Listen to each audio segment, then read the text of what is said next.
I don't think that Manchester United signing a new striker this summer is the priority. I'll do another video in terms of what my priority list is for this summer, but if Erling Haaland is going to leave Borussia Dortmund, Man United 100% have to make sure that he calls Old Trafford home next.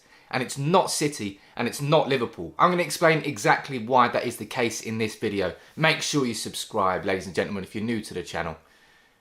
But I want to explain exactly why it's so crucial for United to sign Haaland if he leaves Dortmund. As I said, I do not think that signing a striker is United's priority this summer. But if Haaland is available, and given that he's got a release clause next summer, the amount of which is very confusing. I spoke to Jürgen Kurz from Ruhr Nachrichten, the local Dortmund newspaper, and he's confirmed that even they're confused about how much that release clause is. 75 million, 85 million, no one really knows. But they're going to lose him for that release clause next summer. And looking at United, we sell Lingard, we sell Pereira, we get Mata off the wages. That in itself will pay for a lot of Haaland. And the issue for United is that we're probably only going to make one big signing this summer. Maybe two if we sell big as well. That's the difference. But if Haaland is available, United have to go all out to sign him. Because there is absolutely no chance we can allow Haaland to join City. Now, once upon a time, we signed Alexis Sanchez merely just to get one over on Man City. We offered ridiculous wages for him and that did not work out. So maybe that's going to make United a bit concerned. But this is a completely different ballgame. And if Man City sign Haaland, they've immediately replaced Aguero. They're currently, 17 points clear at the top of the Premier League. You may as well cancel next season in the Premier League if City sign Haaland. And that's a huge reason why United have to go all out for him. Hell, even if Liverpool do, maybe that'll be the player that inspires them after their horrendous performance as champions of the Premier League. But United just cannot afford to let City get Haaland. Now, City may have the leg up again with signing Haaland. You know, they're going to win the Premier League this year. They've got Guardiola. His dad captained Man City. There's history there. But United have got Solskjaer. And that has to be considered a hugely important point in this situation. Because if United had agreed to that release clause in the contract that Dortmund agreed to, Haaland would already be a United player. But he'd also already be close towards his way out of United. That's why we didn't sign that release clause. Whether you agree or not, well, that was the right thing to do. It means that this summer, there is an opportunity. And Dortmund, because of the coronavirus and because of the fact that they're still getting no fans in that stadium, matchday revenue is a huge income for them, they're going to need to sell players. I'm going to be doing plenty more interviews with local journalists in Dortmund, finding out the real story, what's going on behind the scenes there. But if United go in with the right offer this summer, we absolutely can sign Haaland. And as I said, that close relationship that Haaland has with Solskjaer, we have to take advantage of that. Solskjaer brought him through at Molde, gave him his opportunities, both Norwegian. Solskjaer's probably still in conversations, informally anyway, with Haaland himself. We have to take advantage of that. And for me, Solskjaer's close relationship with Haaland negates any problems I think that we would have with Mino Raiola. And of course you'd have problems with Mino Raiola. We've got problems with Pogba. We've had problems with every single player really we've signed from Raiola and probably will do in the future. But Solskjaer's close relationship with Haaland, for me, negates that problem. So it wouldn't be a reason that we wouldn't sign him. And another reason that wouldn't go against us, Roy Keane's tackle on his dad, Haaland, which A, did not end his career. He completed that game. He played City's next game. He played for Norway as well. So that's a myth. But Haaland is a mentality monster. And that is what we need at United. We were top of the league at one point this season. Top of the Premier League. And our asses fell out. We fell off a cliff as soon as that happened. I don't think that happens with Haaland in the team. I don't think he would accept it. Bruno Fernandes didn't accept it, but it wasn't enough to bring that whole team up. You need mentality monsters, and he really is a monster, man. You watch the kid play. I mean, he is a kid. He's only 20, but he feels he deserves it. He feels entitled to it all right now, and he backs it up with the goals. He backs it up with the talent that he's got. And when you combine a talent like that with a mentality like that, it's a scary combination, and a combination that you cannot afford to let City sign.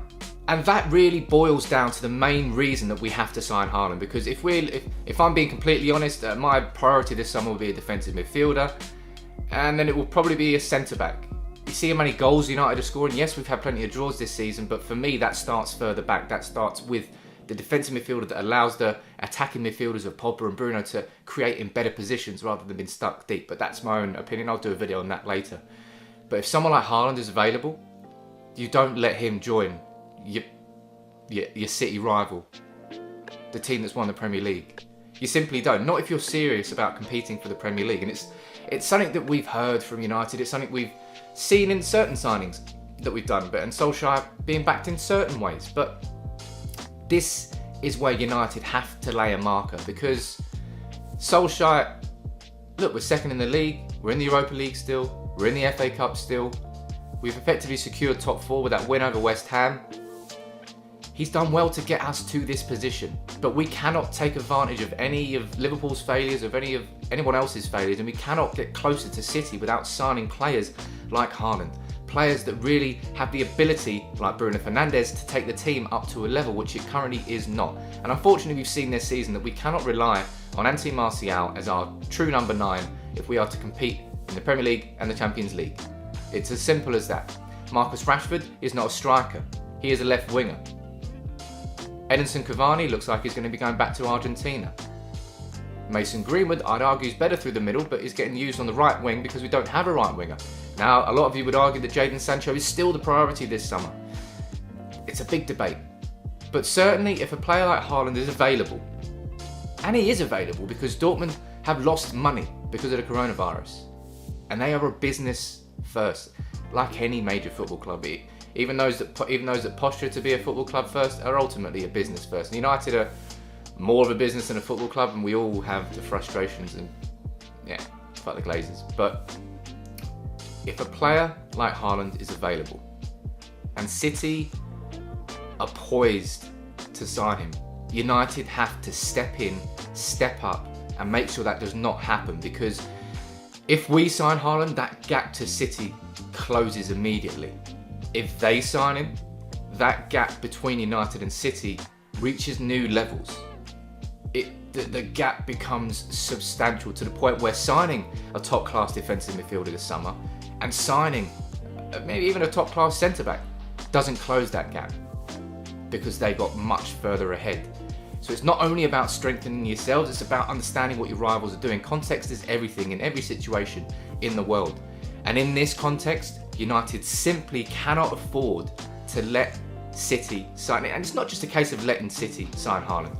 Reports suggesting that Haaland wants $350,000 a week. What I'm actually going to do is a full story update on Haaland to United, what all the reports have said over the last 12 months, and sort of bring you bang up to date with what's actually going on with the reports to United and to City and to any Premier League team, because Haaland will be joining the Premier League. He is built for the Premier League. He's not only a mentality monster, he's an actual physical monster as well.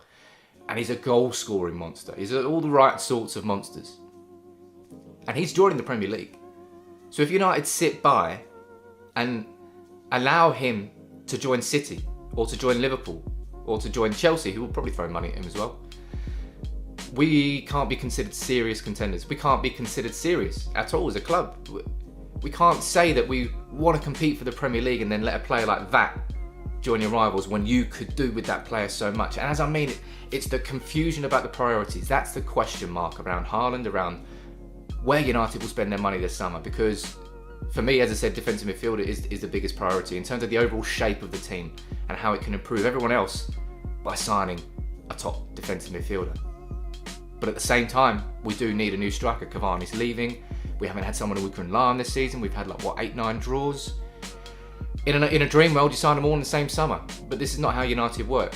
We all know that we're going to sign one big player, and maybe we can sign two big players. If we let the likes of Pereira go, we let the likes of Lingard go, Mata, and in my opinion, I think this summer is the right summer for De Gea to be moved on, not only just for United's sake, but for De Gea's as well. I'll explain that in another video. Tons of videos coming. But for me, United absolutely need to sign Haaland. If he leaves Dortmund this summer, Old Trafford is the only place that we wanted to call home next year. Because if we don't, it's scratch off next season in the Premier League if he joins City or Liverpool. Simple as that. And he's going to come to England. So it's going to be one of those if he doesn't join United. Now, where do you stand on Haaland? Do you think he is the priority this summer? Do you think I'm going over the top with what I'm saying? Let me know what you think in the comments below. This is a bit of a different video. It's more of an opinion video, but it's a strong opinion. In terms of, I really believe in this. And I really think this is the case, that United cannot afford, if we are considering ourselves a serious football club now that really wants to take it up a level and not just finish second under Mourinho and not just finish maybe second this year under Solskjaer, and we want to win the Premier League, you need to sign players like Haaland and not let them join your rivals. My opinion. Let me know what you think in the comments below. Make sure you subscribe to United People's TV if you're new to the